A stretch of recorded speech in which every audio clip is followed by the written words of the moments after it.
गणेश चतुर्थीच्या सगळ्यांना हार्दिक शुभेच्छा।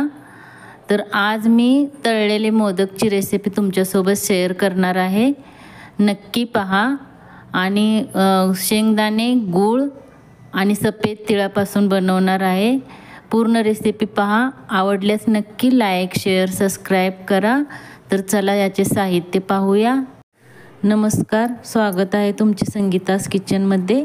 आज आपण पाहणार आहोत तळणीचे मोदक। तर चला त्याला काय काय साहित्य लागते ते पाहूया। सारणासाठी एक वाटी, मी मोठी वाटी आहे, खोबरं घेतलेलं आहे ओलं खिसून, गूळ एक वाटी घेतलेला आहे, शेंगदाणे घेतलेले आहेत छोटी वाटी, तीळ घेतलेले आहेत एक वाटी आणि इलायची पावडर आहे। तर हे सर्व आता आपण भाजून घेणार आहोत। चला तर भाजून घेऊया। कढई तापलेली आहे, शेंगदाणे भाजून घेऊया। चांगले भाजून घ्यायचे शेंगदाणे। हे पहा, शेंगदाणे आपले छान भाजलेले आहेत। तर याला काढून घेऊया। आणि तीळ भाजताना एकदम कमी गॅसवर भाजा। एकदम तापलेली कढई नसली पाहिजे, नाही करपतील तीळ। चांगले तडतड वाजेपर्यंत भाजायचे चांगले।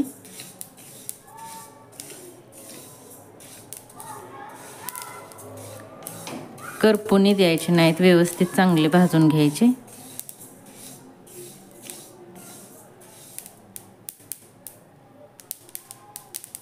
हे पहा, छान भाजले आहेत, आता तडतड वाजायला लागलेले आहेत। तर मी आता गॅस बंद करून काढून घेते। तीळ छान भाजून घेतलेले आहेत। थोडं तूप घालून खोबरं भाजून घ्यायचे। तळणीचे मोदक आहेत ना, त्यामुळे खोबरं थोडं भाजून घ्यायचे, म्हणजे चांगले राहतात, टिकतात थोडे एक आठवडा छानपैकी।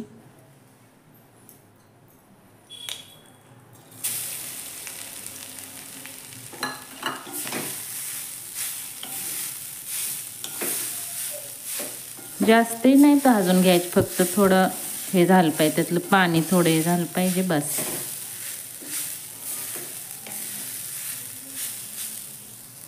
हे पहा, असं भाजलेलं आहे।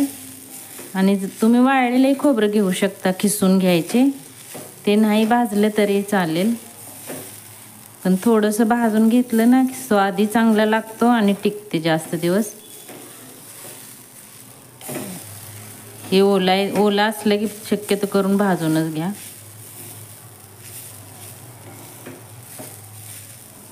हे पहा, असं झालेलं आहे। आता मी गॅस बंद करते, काढून घेते।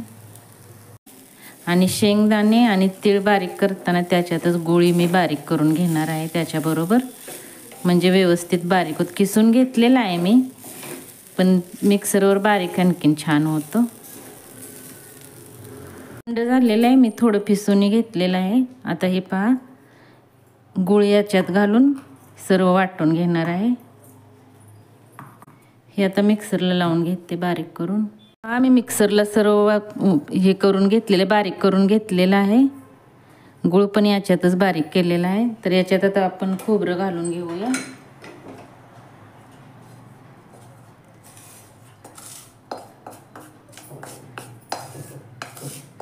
खोबरं घालून मिक्स करून आता याच्यात वेलची पावडर टाकणार आहे।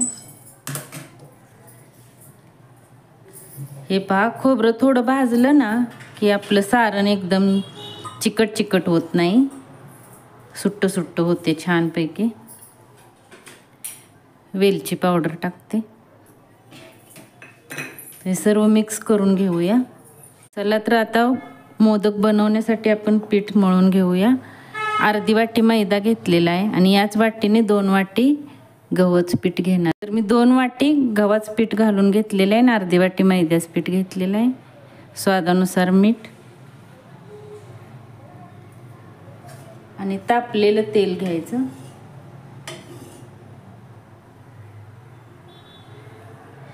तेल घालताना असं करून घ्या।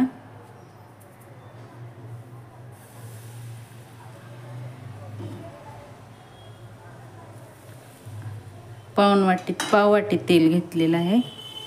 याला आता चांगलं मिक्स करून, एकदम जास्त कठीणी नाही आणि जास्त एकदम पातळी नाही करायची कणिक।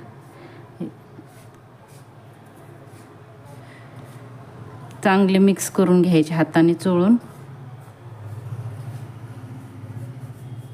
असं हातावरती चोळून एकजीव करून घ्या.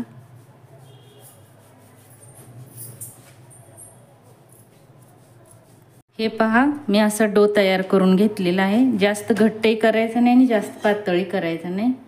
याला थोडं तेल लावून घ्यायचे. तेल लावून 10 मिनिटं झाकून ठेवणार आहे.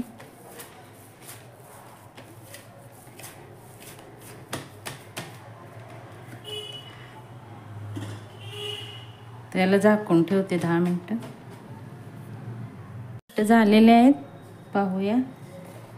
एकदा अजून याला असं चांगलं मिक्स करून घ्यायचे.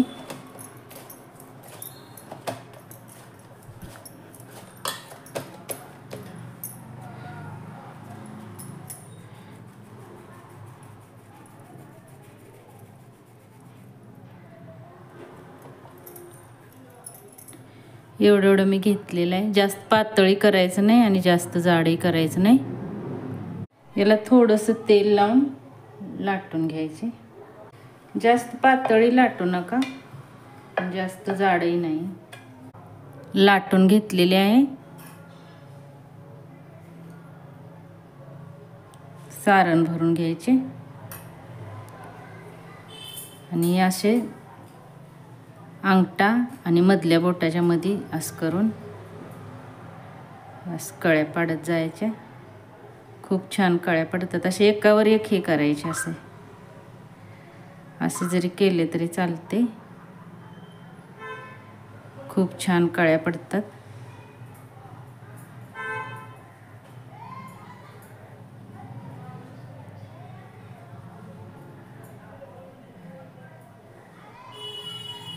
हे पहा, अजून एक मी लाटून घेतलेली आहे. हे पहा,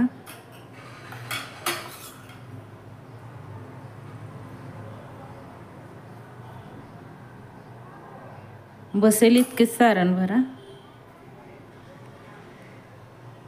आणि याच्या कळ्या खूप छान पडतात.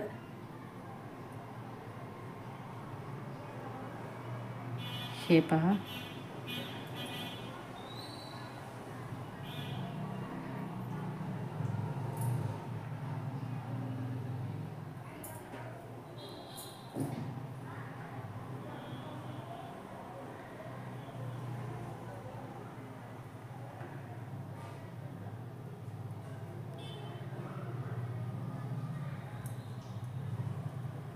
हे पहा. आता सर्व करून घेते मी असेच. पहा, हे सर्व मी बनवून घेतलेले आहे. तर चला आता तेल गरम करायला ठेवूया. तेल गरम झालेलं आहे. जास्तही तेल गरम करायचे नाही. कमी गॅसवरच थोडं तळून घ्यायचं. कमी गॅसवरच तळून घ्यायचे छान. जास्त गॅसची फ्लेम जास्त हे ठेवायची नाही. कमी गॅसवर तळून घ्यायचे छानपैकी. आणि सारण करताना खोबरं थंड होऊन द्यायचं आणि मगच सारणात मिक्स करा, नाहीतर गुळाला पाणी सुटू शकते. छान गोल्डन कलर आलेला आहे. तर आता हे काढून घेते. मस्त तळलेत हे पहा. हे पण आता सर्व तळून घेऊया. हे पहा, हे पण छान गोल्डन कलरमध्ये तळलेले आहेत. चला तर हे पण काढून घेते आता. सर्व करण्यासाठी आपले मोदक तयार आहेत. तर तळलेले मोदक आपले तयार आहेत. खूप छान बनतात. एक वेळ नक्की बनवून पहा. माझी रेसिपी आवडल्यास नक्की लाईक, शेअर, सबस्क्राईब करा. धन्यवाद.